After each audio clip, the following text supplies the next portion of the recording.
So you've seen those posts online of people in business class, somebody in a lie flat seat on the way to Europe with a glass of champagne, and it says booked with points. But the thing that they're not telling you is that booking business class with points in 2026 is not what it was like 3, 4, 5 years ago.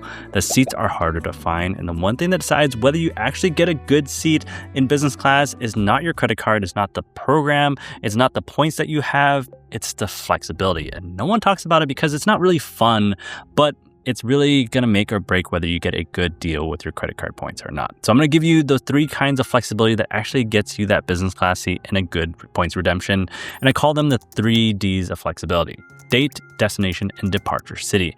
And at the end, I'll pull up my computer and I'll show you a demo of how these 3 Ds of flexibilities can really lead you to finding a good redemption. For example, like flying to Amsterdam for 60,000 points and about just $340 in taxes and fees. My name is Max, and I help people maximize their air miles, hotel points, and credit card points. If you like this sort of stuff, remember to like and subscribe button down below, and let's get started. Really quick, this is part of my points basic series, and last week I posted a video on 3 different ways to actually redeem your credit card points. So if you haven't seen that one, then maybe you should watch that one before you watch this one, or you can watch this one and go back to watch that one, whatever you want. I'll link it down in the description. You can go check that out. All right, so the first thing is, the first D is date. And so this is the easiest one to fix because it can make a big difference and it doesn't really cost you anything. And so the mistake that people make is that they say, I want to fly July 1st and July 1st only. One day from LAX to Paris, and you're trying to find award availability, a good deal for that one specific flight. And they go online and they search and they see it's 150,000 points, maybe 200,000 points one way in business class. And they go,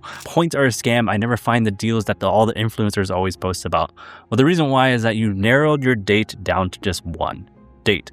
You need to open up your dates like plus or minus 3 days as an example on each side. So now you got 7 days to work with. So 7 times the chances of finding a good deal. I mean, you could do plus or minus 30 days, plus or minus 60 days, plus or minus 180 days, whatever. And the more dates that you're willing to fly on, the more chances that you find a good deal. Because that flight that was 150,000 points might be 60,000 points like a couple days later, or maybe 2 or 3 days later. So for the same seat, for the same cabin, for the same exact flight. So it really depends on the date that you search. And so moving your trip by a few days potentially could increase your chances of finding a good deal. The more flexible you are on dates, the more chances that you'll find a good deal. But dates alone won't always save you. Sometimes the problem isn't when you're flying, it's where you're trying to land or where you're trying to fly to.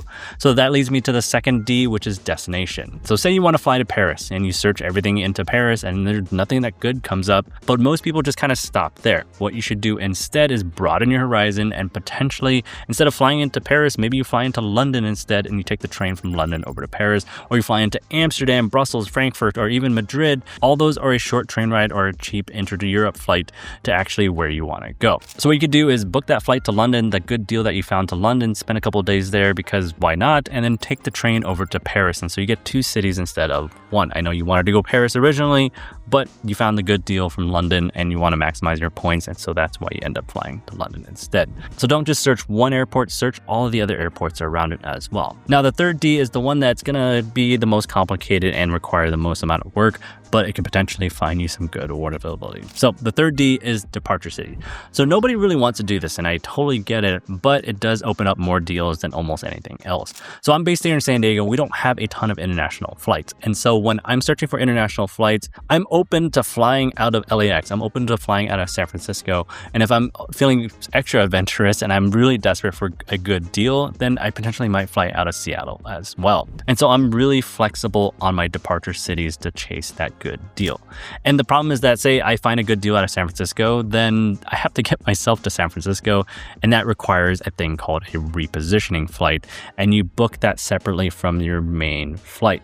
And so say your main flight is from San Francisco to Paris, well, you book that flight because it's a good deal, then you have to figure out how to get yourself to San Francisco. And so I would book a San Diego to San Francisco flight, and that would be considered my repositioning flight. So now you got 2 tickets, one that's a repositioning flight and one that's your main ticket. That's the main challenge here, is that you have to get yourself to San Francisco, and you want to hope that your repositioning flight, there's nothing that goes wrong with your repositioning flight. It doesn't get canceled, doesn't get delayed. That's where you need to leave a buffer between your repositioning flight and your main flight so that you make sure that you make it to your main flight no matter what. Sometimes people leave like a 4 to 5 hour buffer. Sometimes people fly in the night before and stay at an airport hotel. It's really up to you, but it does require additional logistics when it comes to this aspect of that flexibility is booking that repositioning flight and making sure that you make it onto your main flight. So it's a little bit more work, but that little bit of work is what can be the difference between redeeming your points for a 60,000 point redemption instead of a 150,000 point redemption. So that's the 3 Ds of flexibility: date, destination, and departure city. So let's jump over to my computer. I'm going to show you an example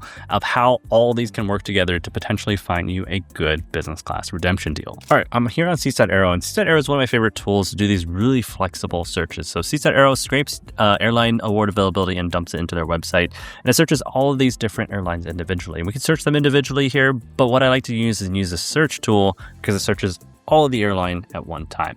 And so, for example, I live in San Diego here and I want to go to Amsterdam. Well, San Diego has one nonstop flight from San Diego to Amsterdam, and let's see what it comes up here. And so let's do spring of 2027.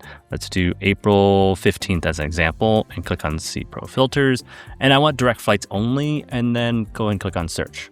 So it's going to give me some options here, and it's very few options because this is extremely narrow. San Diego to Amsterdam on a single date is extremely narrow. So what if I do is if I open up this a little bit more, and let's do plus or minus 3 days, plus or minus 7 days, let's do plus or minus 14 days. And so it covers almost a month of award availability. So that increases my chances of finding a good deal. Click on search, and there's really nothing available really. Because right here, I'm sorted by business class. There's economy as well. And so economy can be as low as 36,000 points. Business class can be non-existent. And so there's no business class award availability that I can redeem for here. And that's unfortunate. And so that's where it's like we have to increase our flexibility to potentially find a good deal. All right, maybe Amsterdam is not the right way to go because there's no good deals to Amsterdam. Maybe we broaden this up. We can do Amsterdam, Paris and see what comes up here. And just by this, like we're seeing that there's really no good business class option. There's some economy option, but there's nothing that's a really business class option. All right, so that's a bummer. What can we do is we can even expand this even further, and let's do, so seats.aero has this cool thing called multi-city codes, and EUR does all the large airports in Europe. So you can click on multi-city code here, and EUR is on the list here. And so it's searching all of these airports here, the major airports in Europe, all at the same time. So what it's doing now is it's searching San Diego to all of the major airports in Europe in different combinations, plus or minus 14 days from that date, and click on search. It's going to give me a lot more options. And so you can start seeing like some premium economy options and some business class options here as well. So 70,000 points here, but $1,000 in taxes and fees. And so it's giving me more options here. San Diego to London. So it has a non-stop flight going from San Diego over to London. So it doesn't exactly get me over to Amsterdam, but it does get me over to London. So nothing that really stands out for me. Like this $1,000 here in taxes and fees is kind of a deal breaker for me. I don't want to pay 70,000 points and $1,000 in taxes and fees. And so that's where I can increase this flexibility even further. So going back to multi-city codes again, I can do it in AL and it'll search all of these airports in California. But what if I want to do a really broad search? Let's do WST is all the major airports on the West Coast and all the major airports in Europe, different combinations between those airports, more chances to find good award availability. That's plus or minus 14 days. Let's expand this even further and do plus or minus 60 days. So this is getting really, really flexible. We're flexible on the departure city, we're flexible on destination, we're flexible on date. And click on search. And so you're getting a lot more options here. And so now we're seeing Vancouver to London. That's a little too far for me to reposition. Denver to London. That's a little too far as well. Portland, Denver, Las Vegas to London. And so like, let's cover over this. Taxes and fees are still kind of high in that situation. So this is where we can filter down some of this a little bit more. And so max fees, let's do $400 in maximum fees and click on search. So this filters down a little bit more. And so like when you do these flexible searches, it gives you a lot more options. So you have to do a little more filtering, a little more scanning through the results to find a good deal. And filtering this down, I think we have a pretty solid redemption here. So Las Vegas is Paris, direct, nonstop and business class for 3 seats available at 60,000 points and $343.70 in taxes and fees.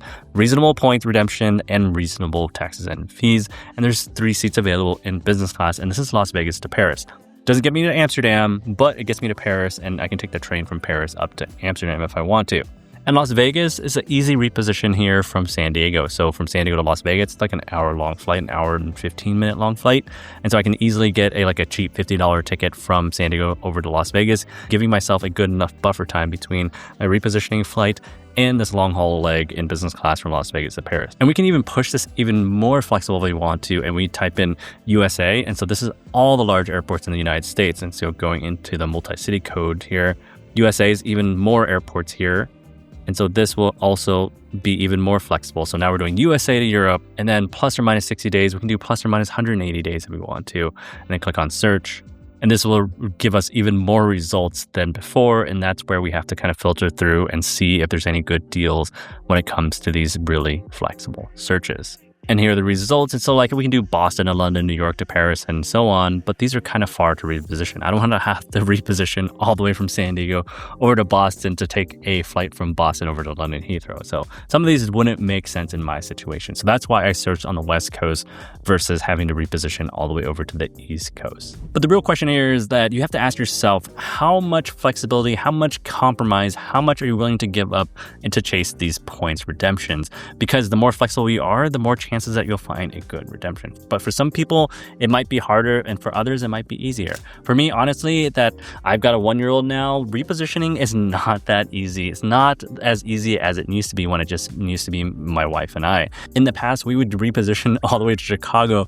That meant finding a good deal on the flights that we want. But these days, it's more of like just sitting back and waiting for deals that don't require a ton of flexibility, that doesn't require a ton of compromise in order for us to get the travel that we want. That's just our situation and our opinion. Whereas a lot of people, they might be a lot more flexible than we are now these days. And it's going to vary from person to person. So school schedules make things a lot tougher. And if you need a specific spring break week for that travel, then you got less flexibility. So you want to book that really far in advance, which actually leads me into the next video in this points basic series that I'm going to be making. When is the best time to find award availability? Because that changes depending on what airline, where you're trying to fly to, what airport you're flying out of, and when you're trying to go. So keep an eye out for that video. So to recap everything, the 3 Ds of flexibility are date, departure, and destination. So the more flexible you are on all those 3, the higher chances that you'll be able to find a good deal. It doesn't guarantee that you will find a good deal, but it does increases your chances. And that's what a lot of these miles and points people, influencers, whatever, post about online when they're flying these business class deals, is that they're flying solo, so they have extreme flexibility. They work from home, so they have a lot of flexibility. They're super flexible on dates. And so that's how they're able to get on some of these first class flights or these business class flights that tend to be really difficult to book for most of us people that have rigid schedules, are not willing to reposition, or not willing to fly into a different airport.